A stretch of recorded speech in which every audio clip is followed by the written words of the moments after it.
हरिओम तत्सत। जन्म कुंडली विश्लेषण। यह धनु लग्न की कुंडली है। सबसे पहले सूर्य से फलादेश प्रारंभ करते हैं। सूर्य इस कुंडली में भाग्य स्थान के स्वामी हैं और सप्तम भाव में विराजमान हैं, जिसके कारण पत्नी एवं वैवाहिक जीवन का सुख प्राप्त होता है, दैनिक रोजगार में सफलता प्राप्त होती है, भाग्यशाली पत्नी प्राप्त होती है और प्रभावशाली भी पत्नी होती है। और यहाँ से लग्न में दृष्टि के कारण शारीरिक स्वास्थ्य, सौंदर्य, सम्मान एवं प्रतिष्ठा में वृद्धि होती है, भाग्य की उन्नति होती है, आप धर्म का पालन भी करते हैं, उच्च शिक्षा प्राप्त होती है।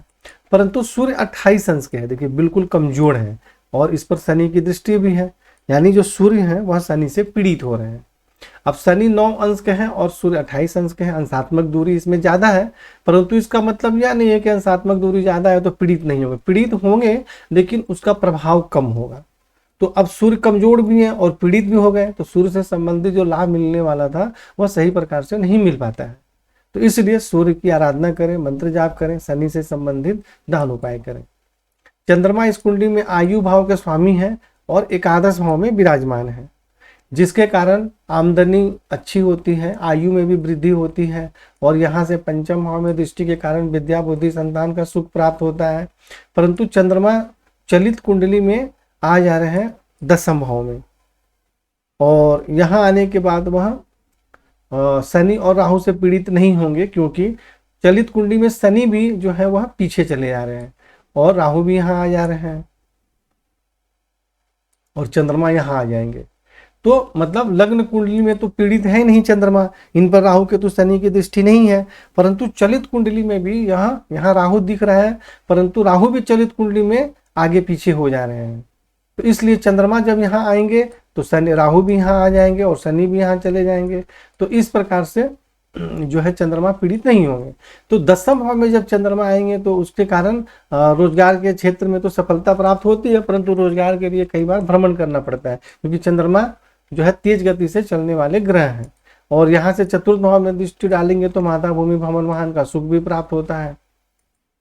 मंगल जो है इस कुंडली में पंचम भाव के स्वामी है और द्वादश भाव के स्वामी है, यानी विद्या, बुद्धि, संतान के स्वामी है, खर्च के और विदेश के स्वामी है और भाग्य स्थान में विराजमान है।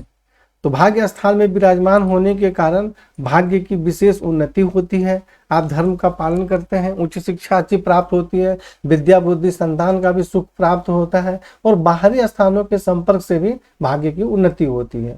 और मंगल यहाँ से फिर स्वयं के घर में देख रहे हैं, तो जिसके कारण बाहरी स्थानों के संपर्क से भाग्य की उन्नति होती है। तृतीय भाव में दृष्टि के कारण पराक्रम में वृद्धि होती है, परंतु भाई बहन से कुछ मतभेद भी हो जाता है। और चतुर्थ भाव में दृष्टि के कारण माता, भूमि, भवन, वाहन का सुख प्राप्त होता है। परंतु चंद्रमा बिल्कुल कमजोर है, देखिए मात्र 3 अंश के हैं और चलित कुंडली में जो है मंगल अपने नीच राशि में आ जा रहे हैं, यानी कि एक तो अष्टम भाव में चले गए, कोई भी लाभ देने वाला ग्रह 6, 8, 12 घर में चले जाते हैं तो उनके फल में बहुत कमी हो जाती है। तो चलित कुंडली में पहली बात की मंगल अष्टम भाव में चले गए और दूसरी बात की 0-3 डिग्री के बिल्कुल कमजोर है, तो जिसके कारण विद्या, बुद्धि, संतान से संबंधित जो श्रेष्ठ लाभ प्राप्त होना चाहिए वह नहीं हो पाता है। तो इसलिए मंगल को प्रबल करना जरूरी है। बुध जो है इस कुंडली में दसम भाव के स्वामी है और सप्तम भाव के स्वामी है, यानी पिता, राज्य, रोजगार के स्वामी है, पत्नी और वैवाहिक जीवन के स्वामी है और बुध भी अष्टम भाव में चले गए और 23 अंश के कमजोर है।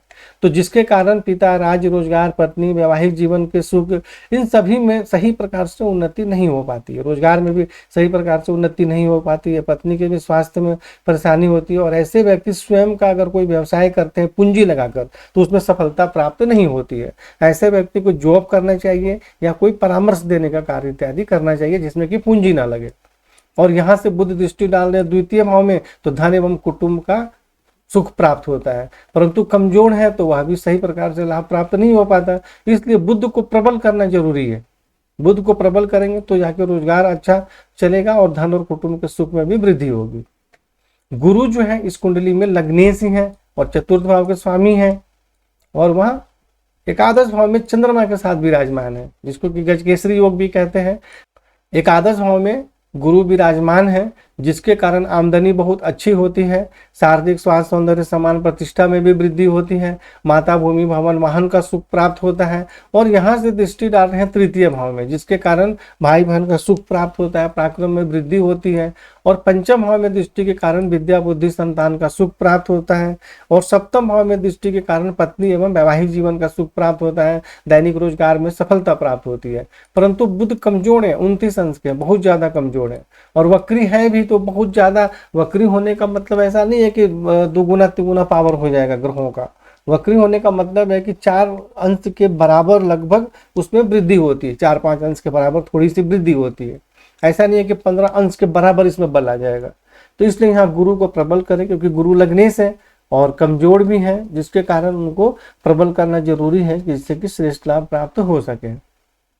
शुक्र जो है इस कुंडली में आय भाव के स्वामी है और रोग एवं शत्रु के स्वामी है और भाग्य स्थान में बैठे हुए हैं, सूर्य के घर में विराजमान है, जिसके कारण कुछ कठिनाइयों के साथ भाग्य की उन्नति होती है। और आमदनी के प्राप्त करने में भी कठिनाइयों का सामना करना पड़ता है, क्योंकि वह सूर्य के घर में अपने शत्रु राशि में बैठे हुए हैं।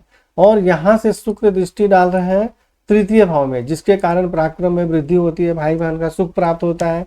और चलित कुंडली में शुक्र आ जा रहे हैं अष्टम भाव में। भाई देखिए, लग्न कुंडली में जो शुक्र है वह सूर्य के घर में विराजमान हो गए शत्रु राशि में, जिसके कारण आमदनी प्राप्त करने में थोड़ी कठिनाइयों का सामना करना पड़ता है।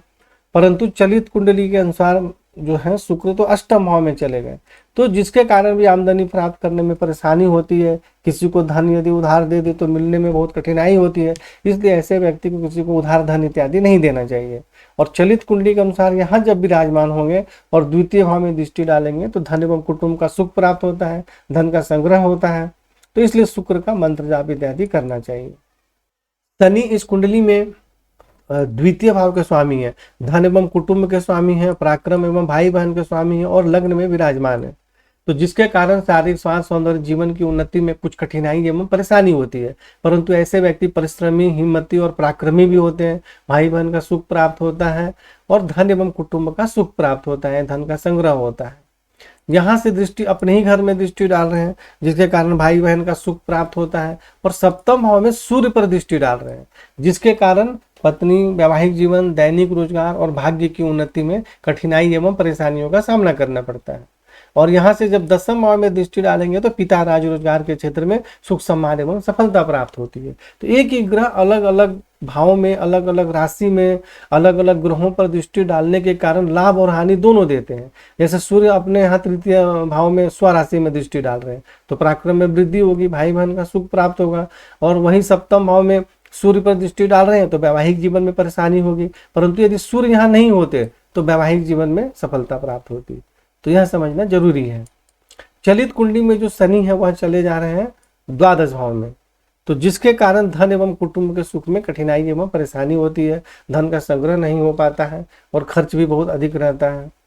तो इसलिए शनि से संबंधित जो उपाय आपको कुंडली में बताए गए हैं वह करना है, और उसका मंत्र जाप भी करना है और दान और उपाय भी करना है, दोनों ही करना है। ज्यादातर ज्योतिष में कैसा उपाय होता है कि यदि किसी को प्रबल करें और किसी का दान और उपाय करें, लेकिन कोई ग्रह ऐसी स्थिति में पहुंच जाते हैं कि वहां उनका मंत्र जाप भी करना पड़ता है और उनका दान उपाय भी करना पड़ता है, दोनों करना पड़ता है। राहु इस कुंडली में बैठे हैं दसम भाव में, तो जिसके कारण पिता राज रोजगार के क्षेत्र में सुख सम्मान एवं सफलता प्राप्त होती है। और यहाँ से द्वितीय भाव में दृष्टि के कारण कुछ कठिनाइयों के साथ धन एवं कुटुंब का सुख प्राप्त होता है। परंतु चतुर्थ भाव में दृष्टि के कारण माता भूमि भवन के सुख में परेशानी होती है। और षष्ठ भाव में दृष्टि के कारण शत्रु पक्ष पर प्रभाव रहता है, उन पर विजय प्राप्त होती है, परंतु पेट में किसी प्रकार की समस्या होने की भी संभावना रहती है। और चलित कुंडली में जो राहु है वह आ जा रहे हैं भाग्य स्थान में। मंगल से पीड़ित नहीं होंगे क्योंकि मंगल भी चलित कुंडली में यहाँ आ जा रहे हैं, लेकिन सूर्य के घर में जब भाग्य स्थान में आएंगे तो भाग्य की उन्नति में कठिनाई एवं परेशानियों का सामना करना पड़ता है। धर्म का पालन ठीक से नहीं कर पाते हैं, उच्च शिक्षा प्राप्त करने में भी परेशानी होती है। तो इसलिए राहु से संबंधित दान एवं उपाय करना है, इसका रत्न बिल्कुल भी धारण नहीं करना है। केतु चतुर्थ भाव में विराजमान है, जिसके कारण माता भूमि भवन वाहन का सुख प्राप्त होता है, परंतु ऐसे व्यक्ति को अपनी मातृभूमि से दूर जाना पड़ता है, वहां मातृभूमि का वियोग सहना पड़ता है। और यहाँ से केतु दृष्टि डाल रहे हैं अष्टम भाव में, तो जिसके कारण स्वास्थ्य एवं आयु के संबंध में परेशानी होती है। पेट के सबसे निचले भाग में किसी प्रकार की बीमारी जैसे पाइल्स इत्यादि भी होने की बहुत ज़्यादा संभावना रहती है। दसम भाव में दृष्टि के कारण कुछ कठिनाइयों के साथ रोजगार में सफलता प्राप्त होती है, लेकिन द्वादश भाव में दृष्टि के कारण बाहरी स्थानों के संपर्क से कुछ परेशानी भी होती है, खर्च अधिक रहता है, पैर के सबसे निचले भाग में चोट इत्यादि भी लगने की संभावना रहती है। तो केतु से संबंधित भी दान एवं उपाय करना है। राहु और केतु और शनि का रत्न बिल्कुल भी धारण नहीं करना है, इस बात को ध्यान रखना है। और बाकी आपकी कुंडली में संपूर्ण फलादेश लिखकर बताए गए हैं, तो आप उससे भी पढ़ें, इस वीडियो को भी देखें और फिर फोन से चर्चा करें। हरिओम तत्सत।